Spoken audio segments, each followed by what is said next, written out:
আমি ঢাকায় অবস্থান করছি। বাংলাদেশ চলচ্চিত্র আপনারা অনেকেই ছিলেন এবং বাংলাদেশের চলচ্চিত্রী যারা সুনামের সাথে কাজ করেছেন আজকে আমার সামনে বসা আছেন সেই চলচ্চিত্রের সুনামধন্য পরিচালক মুস্তাফিজুর রহমান বাবু। আপনারা অনেকেই ছিলেন, যার অনেক ছবি, হিট করা ছবি রয়েছে। বাংলাদেশের সুপারস্টার শাকিব খান সহ অনেক ছবির পরিচালক। বাংলাদেশের সুপারস্টার শাকিব খানের প্রথম হিট ছবি যেটা ছিল জান আমার জান, সেই জানের জান, সেই ছবিরও পরিচালক মুস্তাফিজুর রহমান বাবু। আমরা আজকে কথা বলবো, আজকের প্রসঙ্গটা হচ্ছে হিরো আলমকে নিয়ে। আপনারা জানেন যে বর্তমান সোশ্যাল মিডিয়াতে হিরো আলমের নির্বাচন নিয়ে অনেকের অনেক বলা বলি রয়েছে, অনেকের অনেকের জানানোর ইচ্ছা, অনেকের মতামত প্রকাশ বিভিন্ন সোশ্যাল মিডিয়াতে কমেন্টের মাধ্যমে। অনেকেই হিরো আলমকে ভালোবাসেন, অনেকে আবার ভাসেন না। অনেকেই বিভিন্নভাবে প্রশ্ন করছেন হিরো আলম সংসদে কেন যাবে, তার কি যোগ্যতা রয়েছে। আবার অনেকেই বলছেন তার অবশ্যই যোগ্যতা আছে, বিদায়ী সে এখন পর্যন্ত এই জায়গা পর্যন্ত আছে এবং টিকে আছে এবং টিকে থাকবে। তো এই বিষয় নিয়ে যেহেতু হিরো আলম ইতিমধ্যে আপনারা জানেন যে কয়েকটি ছবিও করেছেন এবং সব বিষয়ে হিরো আলম কিন্তু আলোচনায় এবং সমালোচনায় বছর জুড়েই কিন্তু আছেন, একের পর এক আলোচনার জন্ম দিচ্ছেন। সেই হিরো আলম যেহেতু চলচ্চিত্রেও কিন্তু তিনি ছবি করেছেন, তাই আমরা আজকে আমাদের গুণী পরিচালক মুস্তাফিজুর রহমান বাবুকে আমরা আমন্ত্রণ জানিয়েছি আমাদের চ্যানেলে। আসলে হিরো আলমকে নিয়ে ওনার কি বক্তব্য রয়েছে সেগুলো জানার চেষ্টা করব। আসসালামু আলাইকুম। আপনাকে অসংখ্য ধন্যবাদ জানাচ্ছি যে আমরা সিলেট থেকে আসছি এবং আমাদেরকে যে মূল্যবান সময় দিচ্ছেন। আপনারা তো সবসময় ব্যস্ত থাকেন চলচ্চিত্রের কাজ নিয়ে। তো আজকের প্রসঙ্গটা হচ্ছে হিরো আলম। আপনারা হয়তো জানেন আপনাদের চলচ্চিত্রেও সে সম্ভবত 3টি ছবির নায়ক ছিল এবং প্রযোজকও ছিল। তাছাড়া তো হিরো আলমের আলোচনা, সমালোচনা, নাটক, মিউজিক ভিডিও সহ অনেক কিছু রয়েছে। বগুড়ায় নির্বাচন নিয়ে হিরো আলম নির্বাচনে অংশগ্রহণ করেছিলেন 2টি আসনে, সেটা হয়তো আপনি জানেন। এবং সোশ্যাল মিডিয়াতে আপনাদের পরিচালকের মধ্য থেকে, অভিনেতাদের মধ্য থেকেও কিন্তু অনেক কথা বেরিয়ে আসছে। তাছাড়া দেশের রাজনীতিবিদ সহ সব ধরনের সর্বস্তরের মানুষ কিন্তু এখন হিরো আলমের আলোচনায় সমালোচনায় রয়েছেন। তো হিরো আলমের নির্বাচন নিয়ে আসলে আপনার বলা কি আছে? অনেকেই বলছেন হিরো আলম আসলে এই জায়গার মানুষ না, এখানে তাকে মানায় না, তার যোগ্যতা নেই, সে অশিক্ষিত। এবং অনেকেই আবার বলছেন যে হিরো আলমের যে যোগ্যতা আছে সেটা আমরা মনে করি যে বাংলাদেশের জন্য একটি ইতিহাস, যেহেতু একদম নিচ জায়গা থেকে, একদম ছানা বিক্রেতা থেকে আজ এই পর্যন্ত সে গেছে এবং বাংলাদেশ তথা বিশ্বের বিভিন্ন দেশে তাকে চিনছেন। তো এই নির্বাচন নিয়ে আপনার আসলে কি বক্তব্য, যদি একটু দর্শকদের উদ্দেশ্যে বলেন, এটাকে কিভাবে দেখছেন? সুপ্রিয় দর্শক, আমি চলচ্চিত্র পরিচালক মুস্তাফিজুর রহমান বাবু। আপনাদের সবাইকে আমার আন্তরিক শুভেচ্ছা, ভালোবাসা। হিরো আলম আসলে 6-7 বছর আগে কয়েকজন মিডিয়ার লোক আমাকে নিয়ে আসছিল আমার কাছে। তাকে সে মানে হিরো আলমকে নিয়ে একটা ছবি করবে, এই পূর্ণদৈর্ঘ্য ছবি, তাতে আমি ডিরেক্টর থাকবো, ও হিরো থাকবে। তো যাই হোক, অনেক কথাবার্তা হলো, অনেক কিছুই হলো, কিন্তু কোনো কারণে হয়তো ছবিটা পরবর্তীতে আর হয় নাই। কিন্তু পরবর্তীতে হিরো আলম তার চেষ্টা, তার মানে ধৈর্য, সব কিছু মিলা সে নায়কও হয়েছে চলচ্চিত্রে, প্রযোজকও হয়েছে। সে অসংখ্য মিউজিক ভিডিও এবং তার অসংখ্য সাক্ষাৎকার টিভিতে সবসময় যায় এবং সে তার যে ভিউয়ার্স, এটা চিন্তাই করা যায় না। বাংলাদেশে বহুত নায়ককে সে এই দিক দিয়ে ইউটিউব চ্যানেল দিয়ে সে ছাড়িয়ে গেছে। এই ব্যাপারে অস্বীকার কোনো কারণ নাই, এটা আমাদের সবাইকে স্বীকারই করতে হবে। আর সে নির্বাচন ব্যাপারে সে নির্বাচন করছে বা করেছে, সে হয়তো 800 কত ভোটে হেরেছে। তো এটা তাকে হার বলা যায় না, এটা তার জয়ই বলা চলে আর কি। আর সে যে জায়গা থেকে উঠে এসেছে, তার যে চেষ্টা, এই চেষ্টাটাই তার জীবনে সবচেয়ে বড় সাকসেস। মানে সে চেষ্টা করেছে যে আমি জীবনে একটা আমার লক্ষ্যে পৌঁছাবো, এবং সে লক্ষ্যে পৌঁছানোর জন্য তাকে যত স্ট্রাগল করার, যত কথা শোনার, যত সমালোচনা হোক, আলোচনা হোক, সব কেন্দ্রবিন্দুতে কিন্তু সে আছে এবং সেই জন্যই তাকে নিয়ে এত আলোচনা। তো সে নির্বাচনে আসলে এরকম তো অনেকেই আছে, মানে আছে যে যারা ইয়ে করে। তবে হিরো আলমকে আমি দেখেছি, তাকে সাংবাদিকরা প্রশ্ন করে, টিভি চ্যানেলের লোক প্রশ্ন করে এই নির্বাচন নিয়ে, সে কিন্তু খুব সুন্দরভাবে জবাব দেয়। এইটা বলারও একটা অভিজ্ঞতা লাগে, একটা চেষ্টা। মানে অনেকেই আছে অনেক শিক্ষিত, কিন্তু টেলিভিশনের সামনে আসলে ভালো কথা বলতে পারে না, গুছিয়ে কথা বলতে পারে না। কিন্তু হিরো আলমকে দেখেন, সাংবাদিকরা বা টিভি চ্যানেলের লোকজন যেভাবে তাকে প্রশ্ন করছে সেইভাবেই সে উত্তর দিচ্ছে। এটাও তার একটা মানে আমি কি বলবো, এটা তার একটা যোগ্যতা আর কি। তো যাই হোক, এখন সে যদি এমপি হয়ে যেত, ও, তাহলে তো কিছু করার ছিল না, সামান্য ভোটে ফেল করছে, এটাকে আমি মনে করি পাশই বলা চলে আর কি। একটা বড় যারা ক্যান্ডিডেট সারা জীবন রাজনীতি করেছে তাদেরকে সাথে কম্পিটিশন করে এই সামান্য ভোটে হারা, এটাকে হারা বলা চলে না। তারপরেও আমি বলবো যে হিরো আলম যেহেতু চেষ্টা করছে, হয়তো সে একসময় এই এমপি হোক বা চেয়ারম্যান হোক, যাই হোক, এলাকার একটা মানে জায়গায় চলে আসবে সে, এবং সে একসময় পাশ করবে, যেহেতু তার চেষ্টা আছে। তার সব চেষ্টায় যখন সফল হয়েছে, সে প্রযোজক হয়েছে, সে নায়ক হয়েছে, সে ইউটিউব চ্যানেল তার কয়েকটা আছে, এবং সে মিউজিক ভিডিও, নাটক, সিনেমা সবই করেছে। তো সেই হিসাবে আমি মনে করি সে সাকসেসফুল, এবং তার ব্যাপারে আমি নেগেটিভ কোনো কথা বলবো না। সে অতীতে কী ছিল না ছিল, অনেকেই অতীতের কথা বলতে চায় না, ছোটোর থেকে হয়তো যারা বড় হয় তারা অনেকেই স্বীকার করে না, কিন্তু অকপটে স্বীকার করে। এই জন্য আমি হিরো আলমকে পছন্দ করি, ভালোবাসি। একটি বিষয় আমরা জানতে চাই হিরো আলমের নির্বাচন নিয়ে। পুরো বাংলাদেশের একদম সাধারণ মানুষ থেকে শুরু করে রাজনীতিবিদ সহ সব ধরনের মানুষের কিন্তু আলোচনা সমালোচনা ঝড় বইছে গত কয়েকদিন থেকে। হ্যাঁ, হ্যাঁ। কিন্তু অনেকেই বলছেন যে হিরো আলমের যোগ্যতা নেই, সে এই জায়গায় কি করে আসে। এটাকে আপনি কিভাবে দেখবেন? হিরো আলমের কি আসলে যোগ্যতা আছে এখানে নির্বাচন করে সংসদে যাওয়ার? এই বিষয়গুলো নিয়ে কিন্তু অনেক আলোচনা সমালোচনা হচ্ছে। অনেকে বলছেন সে অশিক্ষিত একজন মানুষ, এবং অনেকেই বলছেন সে এই জায়গাতে গেলে হয়তো এই জায়গাটা ভালো থাকবে না, বা যারা শিক্ষিত এমপি অনেকভাবে আছেন তাদের পাশে সে কিভাবে দাঁড়াবে। এই ধরনের কথাবার্তার ঝড় উঠে গেছে। তো এটাকে আপনি একজন পরিচালক হিসাবে আপনি হিরো আলমের কাছ থেকে দেখেছেন, এবং আপনারা কিন্তু এই সমাজের বিষয় সিনেমার মাধ্যমে প্রমোট করছেন বাংলাদেশে তথা বিশ্বের মানুষের কাছে। সিনেমা তো মানুষের জীবনের কথা বলে। হিরো আলমের এই যে স্টোরিটা, তার জীবনের লাইফের, সেগুলো আসলে আপনাকে কি কখনো আঘাত করে যে একজন মানুষ সে একদম নিচে উঠার চেষ্টা করছে, কিন্তু তাকে বারবার সেখান থেকে ফালানোর চেষ্টা করছে, এবং তাকে অনেকে ঘৃণা করছেন, কিন্তু সে পিছপা হচ্ছে না। সে বলে থাকে যে আমাকে যতই ঘৃণা করুক না কেন, আমি আমার সামনের দিকে পথ চলাটা আমি কখনো থামাবো না। এটাকে আপনি কিভাবে দেখছেন? না, আমি তো প্রথমেই তো বললাম যে সে যে চেষ্টা করছে, এই চেষ্টা তার অনেক সফলতা এসেছে অনেক ক্ষেত্রেই। আমি মনে করি এই ক্ষেত্রেও, এই রাজনীতির ক্ষেত্রেও তার একসময় সফলতা আসবে, এবং সে একসময় দেখা গেল যে চেয়ারম্যান হোক, উপজেলা চেয়ারম্যান হোক, এমপি হোক, একটা কিছু হবে। আর যেহেতু আমাদের সংবিধানে কোনো পড়াশোনা জানার কোনো ধারাবাহিক মানে কোনো একটা নাই যে এসএসসি পাস হতে হবে বা এইচএসসি পাস হতে হবে বা হতে হবে বা মাস্টার ডিগ্রি পাস হতে হবে, এরকম কোনো নিয়ম কানুন নেই। এরকম আসতে হলে তো এইরকম যদি কোনো ধরাবাঁধা নিয়ম থাকতো, তাহলে হয়তো অনেকেই এইভাবে এমপি ইলেকশন করে নির্বাচিত হতে পারতো না। তো যদি সেটা থাকতো, যেহেতু সেটা নাই, অতএব সবারই মানে সবাই একটা দেশের নাগরিক হিসাবে সবারই অধিকার আছে নির্বাচন করা। সেখানে হিরো আলম যেহেতু অনেক পরিচিত, তো সে তো নির্বাচন করতে পারে, তাতে সমস্যার কথা আমি তো কোনো সমস্যা মনে করি না। অনেকেই মনে করেন চেহারা লাগে নায়ক হতে হলে, হিরো হতে হলে, বিভিন্নভাবে বিভিন্ন বক্তব্য আসে, এবং কথা বলতেও সুন্দর। হিরো আলম সুন্দরভাবে কথা বলতে পারে না। এটাকে আপনি কিভাবে দেখেন? আপনি একজন সুনামধন্য পরিচালক হিসাবেই, আপনার শিল্পী হিসেবে আলমকে কিভাবে দেখেন আপনি?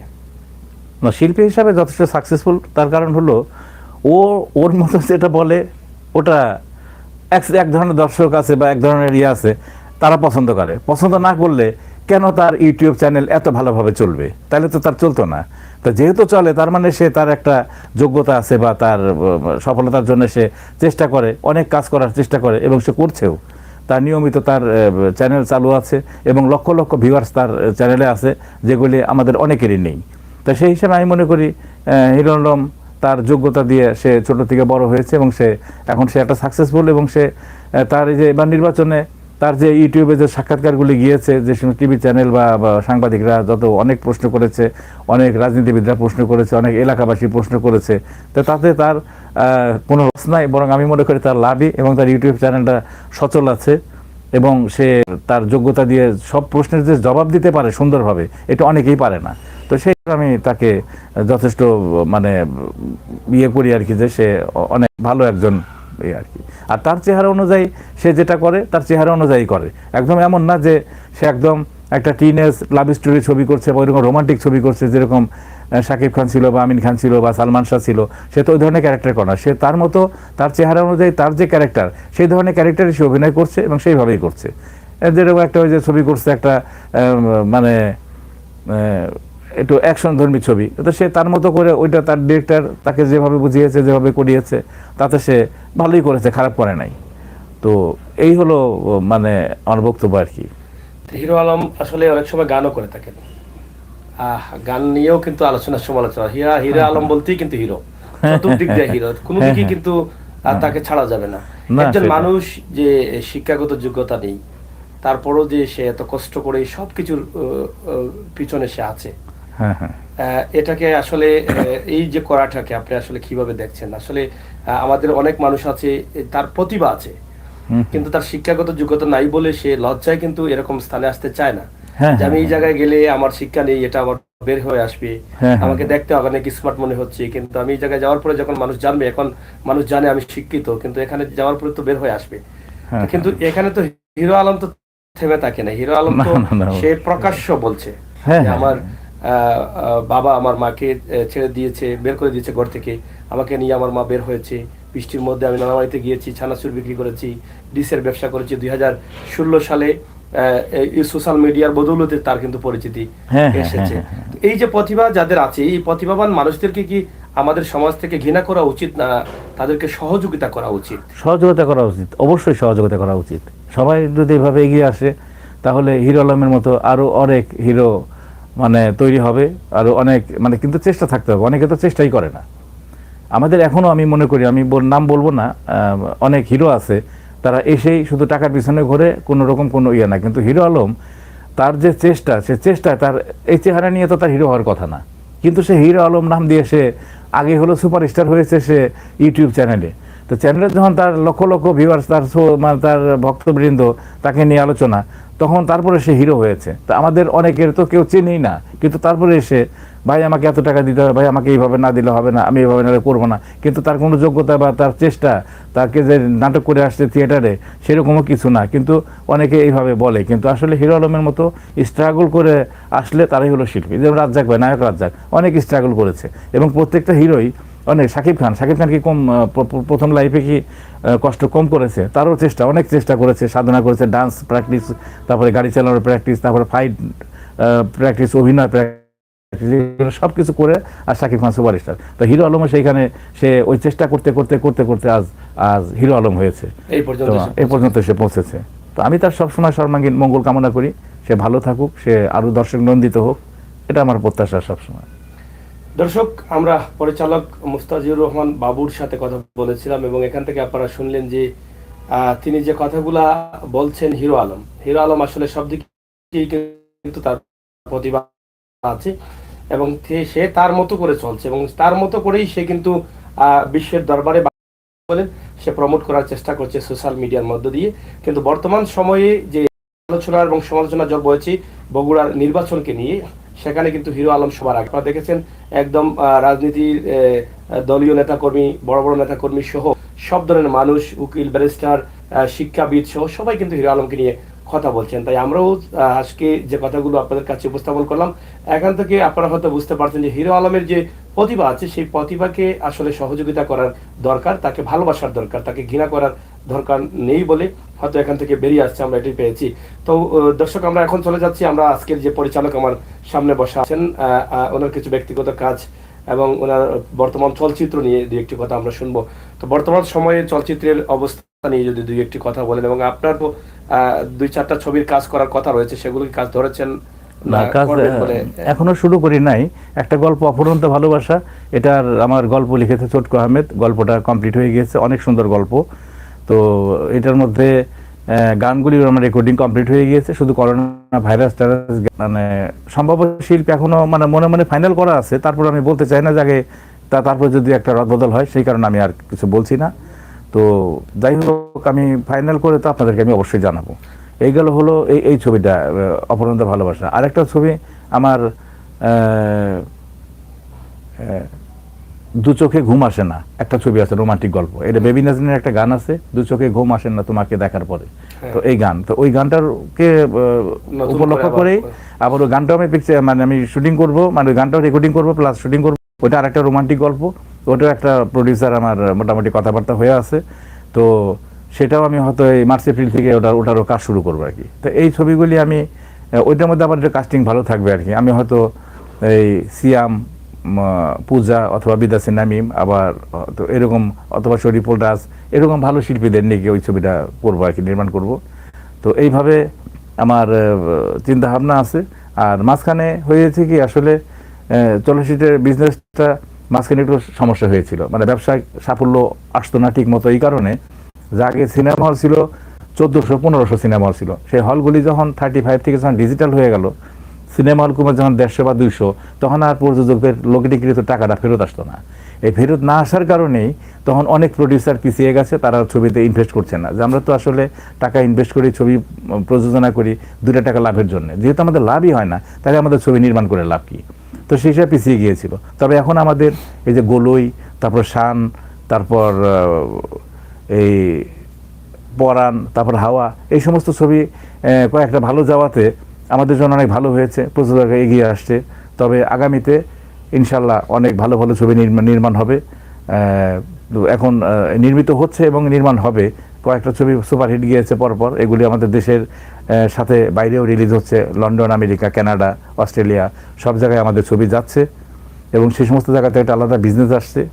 তো এই হিসাবে আরও অনেক প্রযোজকরা আসছে, আমাদের সাথে যোগাযোগ করে। তো আমি মনে করি যে ছবি আসলে এই দুর্দিন থাকবে না, সুদিন সামনে চলে আসবে।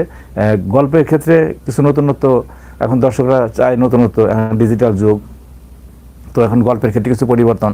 গানও আগের মতো ওই সব গান এখন চলছে না, এখন নতুন কিছু গান, নতুন শিল্পী, এদের দিয়ে করার জন্য এখন গল্প এবং গান সব ক্ষেত্রে পরিবর্তন এসেছে। তা আমরা দর্শকদের সাথে, দর্শকরা যেগুলো দেখে পছন্দ করে সেই অনুপাতে এখন নতুন নতুন ছবি আমরা গল্প রেডি করছি এবং গানগুলি করছি, এবং ওইভাবে ইনশাল্লাহ করব। আশা করি ছবিগুলি দর্শক নন্দিত হবে। দর্শকদের কাছে আমার একটাই অনুরোধ, আপনারা বাংলাদেশের ছবি বেশি বেশি দেখেন। দেখলে হয় কি, আমরা দেখলেই বা তেলেগু, তামিল ছবি দেখলেই যে আমাদের ছবি তার আমাদের ইয়ে হবে না, আমাদের কোনো ওই চ্যানেলের দেখে তো লাভ নেই, আমাদের সিনেমা হলে গিয়ে ছবি দেখতে হবে। তো সিনেমা হলে গিয়ে আপনারা ছবি দেখেন, তাহলে আমরা অনুপ্রাণিত হব এবং ভালো ভালো ছবি নির্মাণ করব। পরিচালক মোস্তাফিজুর রহমান বাবু, আমরা আপনার নাম অনেক শুনেছি, অনেকেই দেখেছেন, অনেকেই হয়তো নাম দেখলেও আপনাকে দেখতে পারেননি। বিশেষ করে সিলেটের যারা আসলে এক সময়ের সিনেমা দেখতেন হলে গিয়ে, পরিচালক হিসেবে নামটা আপনার আসতো সব জায়গায়, যেটা আমি নিজেও প্রথম যখন আপনার সাথে দেখা হয়েছে নামটা শুনে আমি আপনাকে দেখে অনেক আনন্দিত হয়েছিলাম। আজ আবার আপনার সাথে দেখা হচ্ছে, কথা বলছি। এই পর্যন্ত আপনার হিট ছবি কয়েকটি ছবির যদি নাম বলেন দর্শকদের জন্য। আমার প্রথম ছবি চিরঋণী, সেটাও সুপারহিট ছবি। শাবনূর, মান্না, অমিত হাসান, নাসিমা খান, প্রবীর মিত্র, আহমেদ শরীফ, এরা সবাই ছিল ওই ছবির শিল্পী। ছবিটা সুপারহিট হয়েছে। তারপর আমার দ্বিতীয় ছবি জীবন মানে যুদ্ধ, ফারুক, ববিতা, রুবেল, পপি, সেটাও আমার সুপারহিট ছবি। তারপর করেছি 3 নম্বর ছবি এই মন তোমাকে দিলাম। এটা তো বাংলাদেশে হ্যাবক সৃষ্টি করা ছবি, এই মন তোমাকে দিলাম। ছবিটা আমার ঈদের মধ্যে 8টা ছবি মুক্তি পেয়েছিল, তার মধ্যে 1 নম্বর ব্যবসা সফল ছবি ছিল। এবং এই ছবিটা করার পরে যখন মমতাজ সিনেমা হলের যে মালিক, মমতাজ পিপল বাড়ি, চান্দাই, গোনা, গোধূলি, এই সমস্ত সিনেমা হলের মালিক, দক্ষিণবঙ্গ হল মালিক সমিতির সভাপতি শেরতাজ আলী ডাবলু, উনি যখন ছবি দেখলেন ওনার হলে, উনি ওইখান থেকে এসেই তখন বললেন যে আমার ছবি করে দিতে হবে, আমার একটা ছবি তুমি বানাবা, তোমার ছবি আমি দেখেছি, তুমি অনেক ভালো ছবি বানিয়েছো, ঈদের মধ্যে 1 নম্বর ব্যবসা সফল ছবি, সুপারহিট ছবি হয়েছে বাবু, তুমি আমার ছবি। এই তখন তার ছবি করলাম স্পর্ধা, পরবর্তীতে করলাম জানের জান, তারপরে করলাম জাত শত্রু।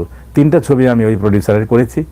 তো স্পর্ধা ছবিটা আমার সুপারহিট ছবি, প্রায় 1,05,00,000 টাকা খরচ করে ছবি বানিয়েছিলাম, 5.5 কোটি টাকার উপরে ব্যবসা করেছে। সে ছবিটার মধ্যে ছিল ইলিয়াস কাঞ্চন, মুনমুন, আমিন খান, লাবণী, মিশা সওদাগর, সাদেক বাচ্চু, এরা সবাই ছিল আর কি। অনেক সুন্দর গল্পের ছবি। তো যাই হোক, তারপরে আমি ওনার জাত সত্য করেছি শাকিব খানকে নিয়ে, তারপরে জানের জান করেছি শাকিব খানকে নিয়ে, ওই প্রোডাকশনের ছবি। তো এগুলি করেছি। তারপর আশা প্রোডাকশন থেকে করেছি, এগুলি মান্না ছিল, অশান্ত আগুন, মান্না, রাজ্জাক, ডিপজল, একটা সুপারস্টারদের নিয়ে ছবি।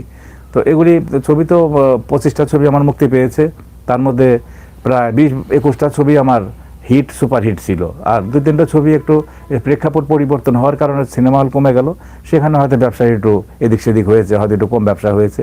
তো এগুলি অস্বীকার করতে তো কোনো সমস্যা নেই, যেহেতু একটু খারাপ বিজনেস হয়েছে সেটা বলতেই হয় আর কি। 2-3টা ছবি একটু খারাপ রেজাল্ট আছে, তাছাড়া বাকি সব ছবি আমার সুপারহিট আর কি। আমার চিরঋণী, জীবন মানে যুদ্ধ, এই মন তোমাকে দিলাম, স্পর্ধা, জানের জান, হিংস্র থাবা, লেডি রংবাজ, অশান্ত আগুন, মন, বাংলার ডন, জীবনের চেয়ে দামি, স্বামী আমার বেহেশত, তুমি ছাড়া বাঁচি না, কখনো ভুলে যেও না, গার্মেন্টস শ্রমিক জিন্দাবাদ, এগুলি আমার সবই আমার ইনশাল্লাহ সুপারহিট ছবি। এবং দর্শক নন্দিত হয়েছে, দর্শকরা দেখেছে, পেপার পত্রিকায় তারা সব মন্তব্য করেছে তো আমি I am very much happy যে দর্শক আমার এই ছবিগুলো দেখেছে এবং সব ছবিগুলো সুপারহিট ব্যবসা হয়েছে। তো এই হলো ওই একটা বিষয়, যেহেতু আমি সিলেটের সন্তান এবং আজকে আমরা যেখানে লাইভ করছি এই সুনামগঞ্জের একটি পেজ আছে সাতকটি সুনামগঞ্জ, তাছাড়া সিলেটের ম্যাগাজিন টিভি তো আছেই। আমরা একটি বিষয় জানতে চাই, আমাদের সিলেটে কিন্তু অনেক সময় অনেক নায়কের জন্ম হয়েছে। হ্যাঁ হ্যাঁ আমাদের প্রয়াত নায়ক সালমান শাহ, সালমান শাহ এবং সিলেট, আছেন হ্যাঁ বর্তমানে হেলাল খান আছে, হেলাল খান আছে, হ্যাঁ এর আগেও আরো অনেক নায়ক ছিলেন। হ্যাঁ হ্যাঁ হ্যাঁ। তো সিলেটকে নিয়ে আপনার কি বক্তব্য এবং সিলেট থেকে আপনারা কি ধরনের সহযোগিতা পেয়েছেন, আর বর্তমানে যারা প্রবাসী আছেন তাদের কাছ থেকে কি ধরনের সহযোগিতা আশা করেন এবং পাচ্ছেন? না, সিলেটে তো আমি একদম ছোটোবেলা থেকে, আমি যখন অ্যাসিস্ট্যান্ট ডাইরেক্টর তখন আমি সন্ধান ছবির শুটিং করতে গিয়েছি। আমার নাজমুল হাসান মিন্টু পরিচালক ছিল, গাজী মাজহারুল ছিল আমাদের, শাহাবুদ্দিন ভাই ছিল প্রডিউসার। তো আমরা সিলেট গিয়েছি হলো শ্রীমঙ্গল, ওখানে জেরিন টি স্টেট, মির্জাপুর টি স্টেট, ওইখানে আমরা শুটিং করতে গিয়েছিলাম। প্রায় 14-15 দিন ছিলাম। রাজ্জাক ভাই, শাবানা এরা ছিল আর্টিস্ট। তো ওইখানে শুটিং করেছি, ওইখানকার চা খেয়েছি, অনেক ভালো লেগেছে। আর সিলেটে আমি মাঝে মাঝেই যাই, অনেক ছবি শুটিংয়ে গিয়েছি। আর সিলেটে তো অনেক প্রডিউসার এসেছে, কিন্তু আসলে ওইভাবে আহামরি রেজাল্ট হয়তো তারা পায়নি বা তারা সময় দিতে পারেনি। অনেকের কাছে টাকা দিয়েছে, হয়তো পরিচালকের অনীহা বা তাদের অবহেলার কারণে হয়তো ছবিগুলি ভালো ব্যবসা করতে পারি নাই। তবে আমি মনে করি যে আমি যদি কখনো সিলেটের কোনো প্রডিউসার পাই, ইনশাল্লাহ একটা যত্ন করে সুন্দরভাবে ছবি বানাবো, যে ছবি সুপারহিট ব্যবসা হবে, ওইভাবে ভালো গল্প নিয়ে ভালো মেকিং করবো আর কি। তবে আমার একটা প্রডিউসারের সাথে কথা হয়েছে, উনি লন্ডন প্রবাসী, উনি এখন সিলেটে আছেন।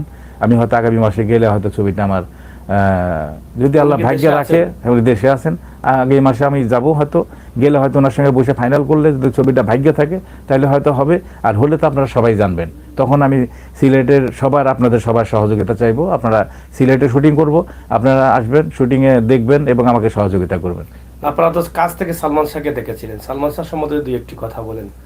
আচ্ছা, সালমান শাহকে নিয়ে আমি স্নেহ ছবি করেছি, সালমান শাহ, মৌসুমী, শাবানা আলমগীর, হুমায়ুন ফরিদি। ওটা আমার উস্তাদ গাজী মাজহারুলের ছবি, কিন্তু আমি ওইটার মধ্যে প্রধান সহকারী পরিচালক হিসাবে কাজ করেছি। তো এই ছবিটা আমরা অনেক সুপারহিট ছবি হয়েছে, অনেক সুন্দর গল্প, সুন্দর ছবি। তো যাই হোক, তখন সালমান শাহ ওই ছবি, পরবর্তীতে আমি যখন ছবি আরম্ভ করলাম প্রেমের বাজি, সেই ছবিটার মধ্যে সালমান শাহ আমার ছবিতে অভিনয় করলো। তো সালমান শাহ, সন্ধ্যা, শর্মিলী ভাবি এরা ছিল আর্টিস্ট, এটিএম শামসুজ্জামান ছিল। তো যাই হোক, ছবিটার 40% শুটিং হওয়ার পর হঠাৎ করে সালমান শাহ আমাকে খুব পছন্দ করতাম। আমি ওর পারিবারিক মানে একটা সদস্যের মতো ছিলাম আর কি। বাসায় গেলে ভাবি কি খাওয়া নিয়ে আসবে, মানে একদম সে অস্থির থাকতো আর কি, দৌড়ায় আসতো এই একদম, মানে একজন তো এটা পিরিজে কিছু বেড়ে দেয় আর কি, মানে সে করতো কি একটা মানে মিষ্টির বল নিয়ে আসে সামনে রাখতো, এইটা ফিরনি রান্না করছে রাখে, হালুয়া রান্না করে সব এই নেয়, বাবু ভাই কোনটা কোনটা খাবেন আপনি উঠাই নেন। মানে এই যে একটা ব্যাপার, মানে আন্তরিকতা, একটা আতিথেয়তা তাদের সঙ্গে সম্পর্ক ছিল। সালমান শাহ নিজেও চেষ্টা করেছে, বাবু ভাই আমি আপনাকে, যেহেতু আপনি প্রেমের বাজি ছবিটা করছি, আপনার আমি আরও দিয়ে একটা ছবি দেবো। তো এক সময় যে স্বপ্নের পৃথিবী ছবি হয়েছিল, শাহ আলম সাহেব নামে এক ভদ্রলোক, প্রডিউসার, চিটাগাঙের। তো ওনাদের সঙ্গে যেদিন আমি 6 সেপ্টেম্বর আমার মনে আছে, আমি যখন কাকরাইল ওনাদের অফিসে বসেছি গল্প নিয়ে, সেদিন সালমান শাহ বলছে, বাবু ভাই আপনার শোনেন গল্প। আমি তো একটার সময় আমাদের বাংলাদেশের খুব নাম করা এডিটার, মানে আমিনুল ইসলাম মিন্টু সাহেব, উনি ওই স্বপ্নের পৃথিবী ছবির এডিটার ছিল আর কি। তো উনি তখন হঠাৎ করে ওই অফিস, তখন তো আমাদের মোবাইল ছিল না আর কি, মোবাইল খুব কম, অল্প অল্প মোবাইল বের হয়েছে ওই টাইমে, আমারও মোবাইল ছিল না। ওই অফিসে বসছে, TNT নাম্বারে উনি 12:30 পৌনে 1টার দিকে ফোন দিয়েছে। ফোন দিয়ে বলছে যে বাবু আছে, তো বলছে যে জি। তো আমাকে ফোন দিল, বাবু তুমি তো গল্প নিয়ে বসছো, সালমান শাহকে হিরো নিবা, তুমি কি খবর জানো? ভাই কি খবর? সালমান শাহ তো সুইসাইড করছে। কি বলেন আপনি, সুইসাইড করছে? হ্যাঁ, সালমান শাহ মারা গেছে, আত্মহত্যা করছে, ফাঁসি দিয়ে মারা গেছে, সবাই তো জানে এটা, টেলিভিশন নিউজ দিয়ে লেখা উঠতেছে, সবাই জানে, সবাই তার বাসায় দৌড়াদৌড়ি করে যাচ্ছে এসে। এই যে আমার মনটা খারাপ হয়ে গেল, আমি ওর প্রতি মানে এমন একটা মানে অভিমান আমার হইল যে আমি এত সম্পর্ক, এই পাগলটা করলোটা কি, এটা সে এই আত্মহত্যা করে ফেললো এটা। তো যাই হোক, এগুলি নিয়ে মন টন খারাপ হয়ে গেল, আমি আর FDC-তেও আসলাম না, ওরা ইয়ে করলাম না। কিন্তু পরে আমি যখন জীবন মানে যুদ্ধ ছবিটা আমি আরম্ভ করব, ওই ছবিটা আরম্ভর সময় আমি গিয়েছি তখন ইয়েতে আর কি, এই সিলেট, যে আমার প্রডিউসার বলে, বাবু ভাই চলেন সিলেটে বেড়াইও আসি, আর মাজার আছে, শাহজালাল বাবার মাজার, শাহপরান বাবার মাজার, একটু জিয়ারত করে আসি। ঠিক আছে। তা আমি তাদের সঙ্গে গেলাম, ওরও বউ বাচ্চা গেল, আমারও বউ বাচ্চা, আমি নিয়ে গেছি সিলেটে। যাওয়ার পরে তা আমি ওর নাম ছিল প্রিন্স, রবিউল হাসান প্রিন্স। তো ও আমাকে জানিয়ে গেলো, বাবা ভাই আসেন, ওই শাহজালাল বাবার মাজারটা জিয়ারত করার পর আমার বললো যে আসেন সালমান শাহর কবরটা দেখে যান। এই তো আমি প্রথম সালমান শাহ মারা যাওয়ার পর আমি তার কবরের এখানে গেলাম, যাওয়ার পর আমি অনেকক্ষণ কেঁদেছিলাম ওইখানে দাঁড়ায় দাঁড়ায় আর কি। তো এটা একটা স্মৃতি আর কি। যাই হোক, তো সালমান শাহকে নিয়ে আর আমার ওই ছবিটাও শেষ হয় নাই। আর পরবর্তী এই একজন সুপারস্টার বা হিরো হিসেবে তো অনেক ভালো ছিল সালমান শাহ। অনেক ভালো, তার অনেক আচার ভালো, আচরণ ব্যবহার কিভাবে ছিল? ভালো ছিল, ভালো ছিল। একটু পাগলামি ছিল, মানে ছেলে মানুষই করতো, একটু মানে দুষ্টুমি করতো, কিন্তু ভালো ভালো ছিল। এবং সে অনেক দান খয়রাতে করতো, কেউ জানতো না। অনেকেই সে তার দেখা গেলো যে সে আজকে হয়তো 1 লক্ষ টাকা বা 2 লক্ষ টাকাটা পেমেন্ট পেয়েছে, দেখা গেলো কেউ তার সঙ্গে যারা চলতো কিছু সমস্যায় আছে, আস্তে করে পকেটে বেরোতে 5,000 টাকা বের করে এটা নিয়ে যায় বাসায়, মিষ্টি টিষ্টি নিয়ে যায় বউ বাচ্চা জন্য। ওরে করে তুই 10,000 টাকা নিয়ে যা, তাড়াতাড়ি বাসায় গেছে ভালো বাজার করিস, এগুলি সে বলতো। এগুলি তার ভালো সাইড ছিল। এবং সে অনেক মানুষকেই দুস্থ এবং চলচ্চিত্রে যারা একটু খারাপ পজিশনে ছিল, যাদের কাজকর্ম কম ছিল, তাদেরকে সে যথেষ্ট সহযোগিতা করতো, আর্থিক সহযোগিতা করতো। এটা আমার নিজের চোখে দেখা। তো যাই হোক, আমরা শেষ করে নিব। দর্শকের উদ্দেশ্যে যদি একটা কথা বলেন, সিলেট তো তার দেশের মানুষ এবং দেশের বাইরে থেকে আপনাকে যারা দেখছেন, পরিচালক মুস্তাফিজুর রহমান বাবু, আপনি কিন্তু অনেক ছবি উপহার দিয়েছেন মানুষদের, সমাজের অবহেলিত কথাগুলো তুলে ধরেছেন, সমাজকে এগিয়ে নেওয়ার লক্ষ্যে ছবির মাধ্যমে আপনারা মেসেজ দিচ্ছেন। সেটা কিন্তু বাংলাদেশের সরকারও কিন্তু আপনাকে মূল্যায়ন করছে, এবং আমরা যারা সচেতন মহল আছি আমরাও কিন্তু আপনাদেরকে সম্মান করি, সম্মান জানাই যে আপনারা দেশের জন্য কাজ করছেন। তো দর্শকের উদ্দেশ্যে কি বলবেন আপনি? সুপ্রিয় দর্শক, আমার 25টা ছবি মুক্তি পেয়েছে, আর 2টা ছবি মুক্তির অপেক্ষায় আছে। তা 25টা ছবি আপনারা দেখেছেন, আপনাদের দেখাতে ছবিগুলো সুপারহিট হয়েছে। আমার আগামী এই ফেব্রুয়ারি, আজকে তো হলো এই 10 তারিখে, আগামী শুক্রবার আমার একটা ছবি মুক্তি পাবে। ছবিটার নাম মন দিয়েছি তারে। এই ছবিটা আপনারা দেখবেন, হলে গিয়ে দেখবেন। আপনাদের কাছে আমার অনুরোধ থাকলো, আপনার ছবিটা দেখবেন। আর একটা ছবি রিদ মাজারে তুমি, ওটা আমার হয়তো খুব তাড়াতাড়ি ওটাও মুক্তি পাবে। তাহলে 27টা ছবি মুক্তি পাবে আর কি। 25টা মুক্তি পেয়েছে, এইটা 26 নম্বর ছবি, আর 27 নম্বর ছবি ওইটা, আর 28, 29 নম্বর ছবিতে আমার ওই যে আরম্ভ হচ্ছে আর কি। তো ওগুলি আর কি। তো যাই হোক, আমার জন্য দোয়া রাখবেন, আর আপনারা ছবি দেখবেন। আমার এই মন দিয়েছি তারে, এই ছবিটা আপনারা দেখবেন। এটার হলো আসিফ ইমরোজ আর হলো অমৃতা খান। আর এখানে সাদেক বাচ্চু করেছে হলো নায়িকার বাবার ক্যারেক্টার, আর নায়িকার দাদির ক্যারেক্টার করেছে সুজাতা ভাবি, সিনিয়র মানুষ। আর সব শিল্পী, টিভি এবং আমাদের ফিল্মের সব শিল্পীরা আছে, এরা অভিনয় করেছে। একটা একদম গ্রামের একটা নিটল প্রেমের একটা নৌকার মাঝি নৌকা খেয়া পারাপার করে হিরো, তার সাথে একটা মাঝির যে ওই নৌকার মহাজন, তার মেয়ের সাথে প্রেম। এগুলো নিয়ে একটা সুন্দর, একটা মজার, একটা রোমান্টিক ছবি এবং গান। দর্শক কিন্তু আপনারা দেখবেন, এটা আপনাদের কাছে অনুরোধ যে আপনারা দেখলে ছবিটা দর্শকনন্দিত হবে এবং ছবিটা ভালো ব্যবসা সফল হবে, এবং গল্পটা ভালো। আমি আশা করি ছবিটা ভালো ব্যবসা সফল হবে, এটা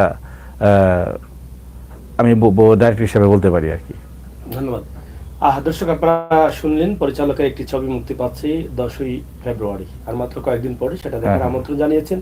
আমার মনে হয় ছবিটা অনেক ভালো হবে, রোমান্টিক দৃশ্য রয়েছে এবং ওনার অনেক ছবি হিট আছে, যেগুলো আপনারা ইতিমধ্যে শুনেছেন আমাদের কথাবার্তার মধ্য দিয়ে। আজকের আলোচনা ছিল হিরো আলমের নির্বাচন, হিরো আলমকে নিয়ে। তাছাড়া আমরা সালমান শাহর কিছু বিষয় জানলাম বর্তমান চলচ্চিত্রের অবস্থা এবং পরিস্থিতি, এবং জানলাম পরিচালক বাবুর আসলে কয়টি ছবি আসছে আগামীতে, সেই ছবির সম্বন্ধে। তো আপনারা যারা দেশীয় সংস্কৃতিকে ভালোবাসেন অবশ্যই বাসবেন, যারা বাসেন না তাদেরকেও বলবেন দেশীয় সংস্কৃতি কিন্তু দেশের কল্যাণে কাজ করে, দেশের মানুষের জন্য কাজ করে। এখান থেকে রাজস্ব আয় আসে এবং সরকার সেটা পাচ্ছেন, এবং সেখান থেকে আমরাও সেটার অংশীদারিত্ব। আমাদের সব মিলিয়ে কিন্তু আমাদের সুন্দর একটি বাংলাদেশ আমরা চাই, এবং আমাদের বাংলাদেশের প্রত্যেকটি কাজকে যেন আমরা বিশ্বের দরবারে সকলের সহযোগিতায় প্রমোট করতে পারি, সেই প্রত্যাশা রেখে বিদায় নিচ্ছি। আমি আমির হোসেন সাগর, সাথে রয়েছেন আমাদের সহকর্মী ফয়সাল আহমদ। যারা ভিডিওগুলো দেখছেন, সাতক টু সুনামগঞ্জ ফেসবুক পেজ, সিলেটের ম্যাগাজিন ফেসবুক পেজ এবং সিলেটের ম্যাগাজিন ইউটিউব চ্যানেলে যারা আছেন, প্রত্যেকেই বলবো আমাদের লাইভটি শেয়ার করে সবাইকে দেখার সুযোগ করে দেবেন। সবাই ভালো থাকেন। আল্লাহ হাফেজ। আল্লাহ হাফেজ দর্শকবৃন্দ।